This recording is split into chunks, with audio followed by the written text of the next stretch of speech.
And welcome back, everybody, to another edition of Tidal Flooding Talk, brought to you by the New Jersey Coastal Coalition. We are a group of about 50 member towns up and down the Jersey Shore that helps to reduce flood insurance rates for residents and stakeholders, while also promoting common sense coastal flooding resiliency. That's going to be very relevant for our interview for today. But first, we will start off with Palma Shiles. Palma, we are in our 250th year of America. I wonder what our founding fathers would think about the Jersey Shore 250 years later. Probably looked a lot different than it did in 1776. I'm sure that it certainly does. Even from, my grandparents' generation, it looks a lot different, the boardwalk and everything like that. So That's true. My I guess it'd be my great grandparents. They bought a house in Seaside Heights, like a bungalow in like 60-ish, let's say. And I'm pretty sure they paid like $12,000 for it, which adjusted for inflation still only is like less than 100,000. So, shout out to them for thinking way ahead of the game. Maybe one day I'll live in a beach town. You have though, Palma. You have lived in, correct me if I'm wrong, you live in 2 beach towns. Am I correct on that? I have Oh, lived 3. in Margate, Ventnor, and Atlantic City. Okay. Was it in that order? Margate, Ventnor, and Atlantic City? Well, my family has had houses in Ventnor and Margate, like parts of my family. So Okay. it's Gotcha. kind of All right. simultaneously. Okay. All right. So you're like a what's called, so Atlantic City, Ventnor, Margate, that's all Absecon Island. You're kind of like an Absecon Island like nomad, just kind of like floating around. Yeah. Yeah. Okay. All right. But Cool. Oh, what were you gonna say? but not you. You never lived in a coastal No, town? well, I guess I lived in Neptune, which it does have a beach, but it's a very long east to west town, and we were on the far western edge of it. So, like, I guess technically we were in a beach town, but I wouldn't necessarily say it felt like it. Like, it was still 4 miles to the ocean. So, I'm gonna say no with an asterisk, but maybe one day. Maybe when we hit it big on Tidal Flooding Talk, we'll all get beach houses next to each other. It's common.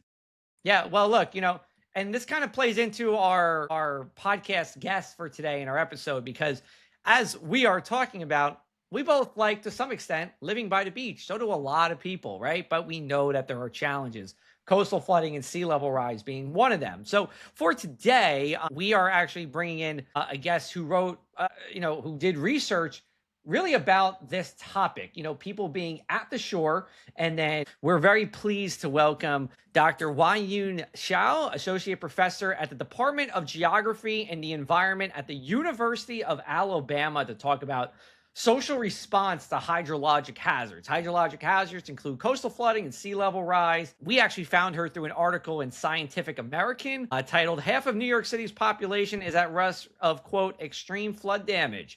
So welcome to the show. We appreciate it. And how's it going today? Good. Sorry about that. Thank you so much for having me today. Things are going well in Tuscaloosa. We've received a lot of precipitation recently. That's good. Hydrologic hazards is sometimes not having enough hydrologic precipitation falling from the sky. And I know the Deep South has been in drought. We've been in drought here in New Jersey as well. So, there's a Luke Bryan song out there that says rain is a good thing. And he's 100% correct. So, yeah, I'm glad you guys got some rain. Let's start off with this. Your story, right? Half of New York City population is at risk of, quote, extreme flood damage. You also talk about New Orleans and kind of interweaving them throughout the article. So we will dive into the research and everything. But my question is simply, what should people in New York City and in New Orleans take away after seeing what you have produced on this research end of things? Yeah. So my research journey actually started with understanding American public perceptions of climate change. We've been talking about climate change for years. I feel like at some point the entire society has become like the frog in a boiling water, slowly boiling water. And I did this particular piece of research trying to raise awareness of risks among those coastal cities. The major takeaway I want to deliver to the public is that people in these two particular cities are faced with an extremely high flood risk. If they haven't done enough in the past, maybe it's time for them to consider measures, what kind of measures they should do to prevent them from these excessive flood loss moving forward in the near future. These measures can be taken at both the city level, administrative level, or at the individual level. So overall, I want people to be aware of the risks they are faced with. So to constantly remind the public that climate change is still real, no matter what age we live in, climate change is happening, and climate change will cause severe flood damages in the near future. Now, why is New York and New Orleans so vulnerable to this flood risk? That's an excellent question. Our study area includes both the Gulf Coast and Atlantic Coast. We used machine learning, training data from 2000. We used the data, hurricane flood damage data from 2012 to 2016, 2018, and we trained our machine learning models on this data. And after we trained our machine learning models, we identified the best performing model, and we used that best performing model to simulate flood risk across the whole study area. And we were able to identify 8 coastal cities that are at high flood risk. And among these 8 coastal cities, New Orleans in the Gulf Coast and New York City along the Atlantic coast stand out. The reason why they stand out is because for New Orleans, it's the relative exposure. As high as 99% of its population is faced with a high flood risk under both scenarios. These two scenarios are general flood damage scenario and extreme flood damage scenario. For the New York City, it's the absolute population size. As many as 4.75 million New Yorkers are faced with high flood risk under the general flood damage scenario, and another 4.4 million New Yorkers are at high flood risk under the extreme flood damage scenario. So under both scenarios, the population size is just enormous. It's too extreme to ignore for us. So these two cities stand out among the 8 coastal cities we have identified as high flood risk cities. Gotcha. So let's get into this, right? I mean, we're talking about the issues, right?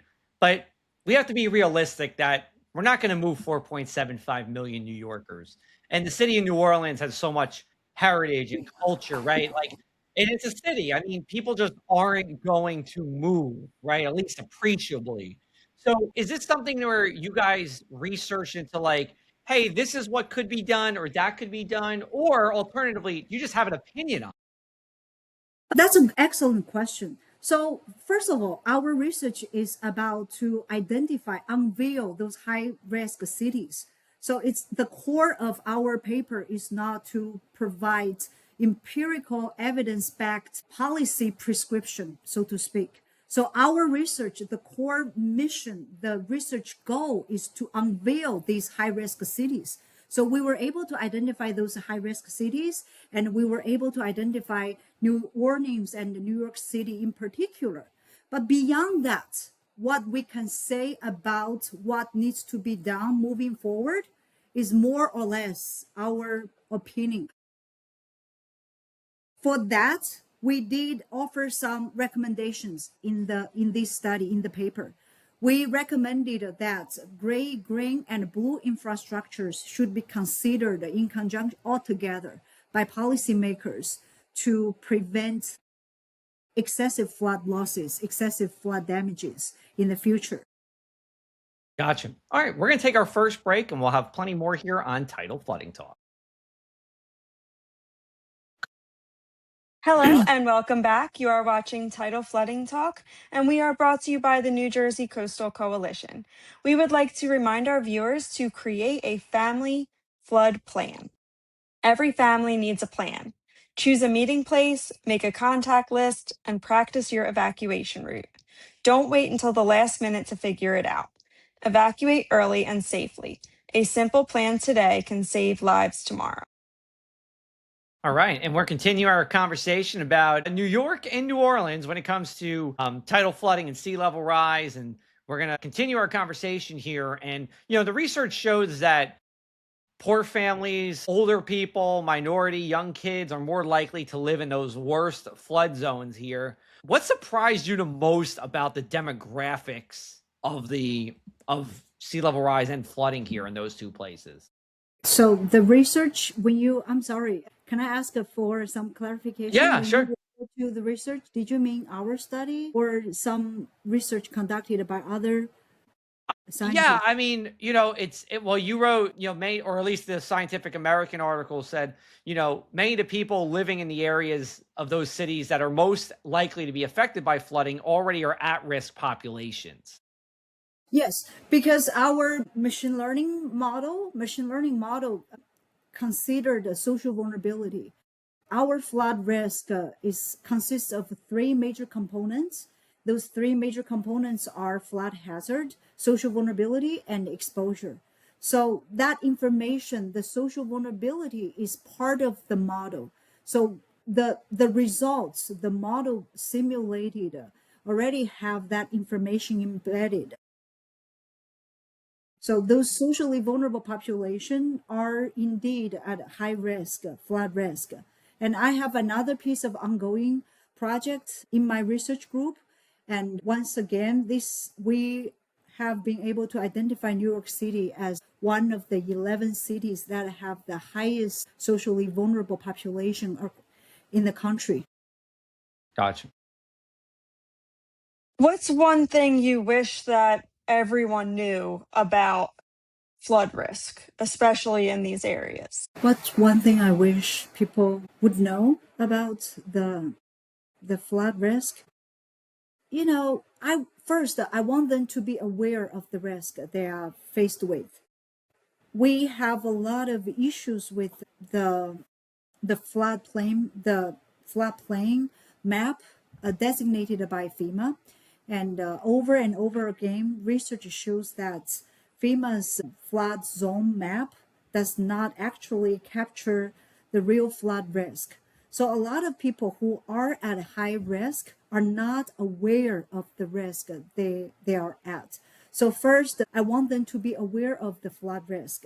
And awareness comes first, then I want people to take proper actions. So in the beginning of this segment, you started with the education, the public education piece. I really appreciate that. Even though the sounded very simple, but not everyone knows what to do, how to make them prepared, how to protect themselves from potential flooding loss. So it's very important to take these preparations before a flooding event happens. So awareness comes first, then. So I want people to be prepared. I want them to get their ads together before anything bad happens. What do you say to people? I've heard this before, which is, yeah, we live in a coastal city or a coastal town. We flood. That's just part of life. No matter how much we do as researchers or as policymakers, as educators, there will always be some people who are like that. Still, we should get this message out to as many people as possible because we want to save as many people as possible. So for those folks who have high tolerance of risk, they we will try our best to reach out to them, but our message should be targeted to those who want to take action, but they are not armed with the adequate knowledge yet. So that's where we should make the best effort. And just a quick follow-up to this. I'm sorry, Paul, I was just gonna ask, coming on this show is great, talking about it, right? What other, like, public engagement have you done to talk about these things in the wake of, your paper and, it going out in Scientific American? I mean, Is it a lot of getting into news media and alternative media? Is it going to cities? What does that look like for you? Yeah, I really appreciate the media exposure of our study. One of the motivations to publish in high impact journals, such as Science Advances, was the hope that once the paper gets published, it will be highly visible, not only among scientists, but among media people, media folks, and the public in general. So that was one of the motivations to publish in high impact journal. And after the publication of this paper, I have received a lot of invitations, requests for interviews. And every time when I received such an invitation or request, I always agreed because I feel as a scientist, that's how we get the message out. That's how we make social impact. I truly believe that scientists have bear societal responsibilities, and doing this kind of outreach, doing this kind of public education is part of the job. It's not something extra. It should be part of the scientific inquiry. And beyond agreeing to doing these kind of interviews, to talk on your excellent show, I also try to engage the public. For instance, like the last September, my research team conducted 67 in-depth, lengthy interviews with long-term residents in Mobile Bay area. And we call that kind of activity history harvests. So we went out there, we went to a fishery market, and we talked to those long-term residents about their experience with the hurricanes, with the coastal flooding in the past. We talked to them about their preparation, whether or not they have taken actions. That's part of the outreach education as well. So I try my best to get the scientific message out. So this is what we found from our rigorous scientific research, and we hope you will be aware of these risks you are faced with. So that's what we have done. That's what I have been trying to do. Great. All right. We're going to take one more break and we'll come back on the other side here with Tidal Flooding. We're, of course, the coolest media request you've done, right? Yeah, absolutely. Absolutely. So, truth be told, this is the first long form interview I Okay. have agreed to do. Okay. When you talk to those paper media, print media, the interview tend to be shorter. I know. I worked in print media before I was doing this. Okay. Yeah, I know. It's different things. They're all different. I mean, but we're happy to, talk with you for a half, got you close to a full half hour and chat with you there. So we're running a little behind on time, not a problem. We're going to go for probably about 5 minutes with you, and then we're going to get into the one thing we can't stop talking about, tidal flooding or otherwise. Just a reminder, new episodes of Tidal Flooding Talk come out every Tuesday, wherever you get your podcasts, and on Facebook and YouTube as well, both on the New Jersey Coastal Coalition page, my YouTube and Facebook page, meteorologist Joe Martucci, Joe Mart WX, and Dan Skeldon. You can find him at Dan Skeldon pretty much anywhere on social media. So anyway, getting back into our discussion here, let's talk about some good ways to fight this flooding and sea level rise. I mean, we talk about this a lot at the New Jersey Coastal Coalition. Every town is different. Are there some things that will work better in New York City as opposed to New Orleans, and vice versa? So, yeah, sure. New Orleans, the case for New Orleans is quite extreme. As we found from our research that 99% of its population is at high flood risk. So at some point, managing retreat might be the last resort, might be the only path forward. But for New York City, it's big and it has a large socially vulnerable population. I think some policy, especially considers those socially vulnerable populations should be put on the policy agenda. Like if those people need more subsidies to be able to afford flood insurance, maybe the city or federal government should consider that as an option to provide more affordable flood insurance for those people who live under poverty, for those people who cannot afford to buy otherwise. So that could be one option. So certainly there are more choices for residents in New York City. New York City is big and it's, presumably has more funding at the city level. As we recommended in our study, three types of infrastructures can also be considered by policymakers. Green infrastructure. Green infrastructure can include, but certainly not limited to, like green parks, like trees, bioswales, and also in addition to green infrastructure, blue infrastructure can also be considered. Blue infrastructure oftentimes include restored wetland, mangroves, coastal buffers, and permeable pavement. On top of that, the traditional human-engineered green infrastructure should also be on the policy agenda. Just because during Hurricane Katrina, levees had breached, it doesn't mean we shouldn't consider green infrastructure anymore. So overall, these three types of infrastructures can be utilized altogether in addition to those soft policies, such as providing subsidized flood insurance to poor residents in the city. You also mentioned at the beginning of the show that there are things that can be done on the individual level. Could you share some of those things?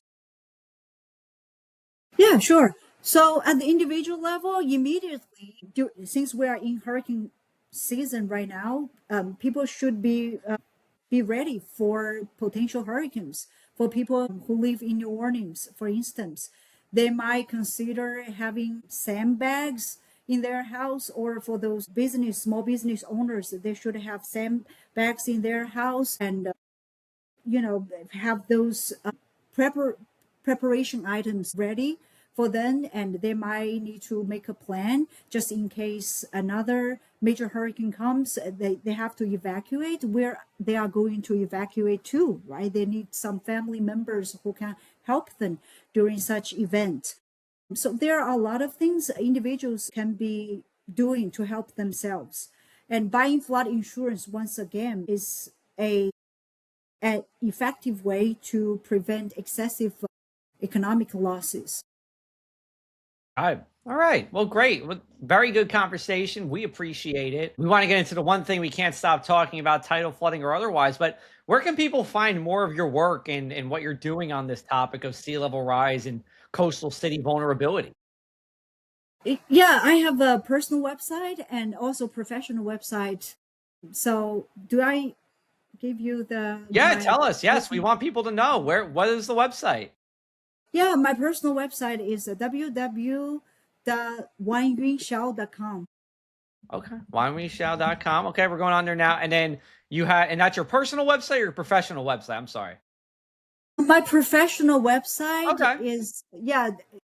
Can I give you the link later? Sure, Yeah, you give us the link later. We'll put it in the with show my notes. university. Yeah. So if people go in the show notes to check it out, but you can go to her website here. She already said it. It's www.wanyunshao.com. Awesome. All right, we're going to get into the one thing we can't stop talking about, tidal flooding or otherwise. Palma, what do you got? You're starting, Joe. It sounds like you've been thinking about something. Yeah, I'm not, I don't usually I have like very niche ones here, given that, this episode's coming out on July 7th. America 250 is the big thing, of course. I hope everyone had a great 4th of July. We're recording this before 4th of July, so we'll just say I hope everyone had a great 4th of July. It's what stands out to me is like, and I think we've talked about this on the show before, is like 250 years sounds like a long time, but then I think about like all of human history and like it's kind of short. Like the Roman Empire or Roman Republic was like 700 years, and I think the Roman Empire was another like I don't know 1400 years after that. I'm probably getting it wrong. But the point is, like, we still have a long way to go, I hope, with this. And we're still, in some ways, when you look at the great, countries or nations or whatever of the past, we're still on the upward trajectory. So that's my deep American thought for America 250. So there you go. That's a pretty good one. And so my stepdaughter, her birthday is 4th of July weekend. Or, if it's not on a weekend, it's always around the 4th of July because it's Oh, July let's do it. 3rd. So it's great, but at the same time, sometimes like other kids can't come to her party for that reason, but it's okay. So we're usually barbecuing for a few days in a row. All right. What's who's growing? Is Palma growing? Are you the grow master? I have before at the party, but that's not typically what I'm up to. Not Now your that I have a little one running around too, it's right. You're usually more dad duty. okay. Okay, I got you. All right, cool. All right, well, thank you. And we'll save the best for last. Wanyun, what do you got? 4th of July? Yeah, sure. You can talk about 4th of July. Sure. What's going on in Tuscaloosa? We are going to celebrate my dog's 9th birthday. Okay. 4th of July. Yeah, he was born on the same day. Yeah. What kind of dog? A beagle. He's a beagle. He's very cute. Okay. Aw, beagles are cute. Yeah. I'm a dog Good. person. I love dogs. So Well, that's great. very So we nice. have I think, it's interesting. Beagles are British dogs. I think initially. So Mhm. we stole some of the British stuff over for American 4th of July. So we hope you and your dog have a wonderful birthday and 4th of July weekend. And with that, we're going to wrap up Thank this you. episode of Tidal Flooding Talk. We have new episodes every Tuesday. And for Palma Show's, I'm Joe Martucci. Dan Skeldon should be back with us with our next episode. We hope you had a great vacation. We'll talk to everybody soon. Take care, everybody. Thank you.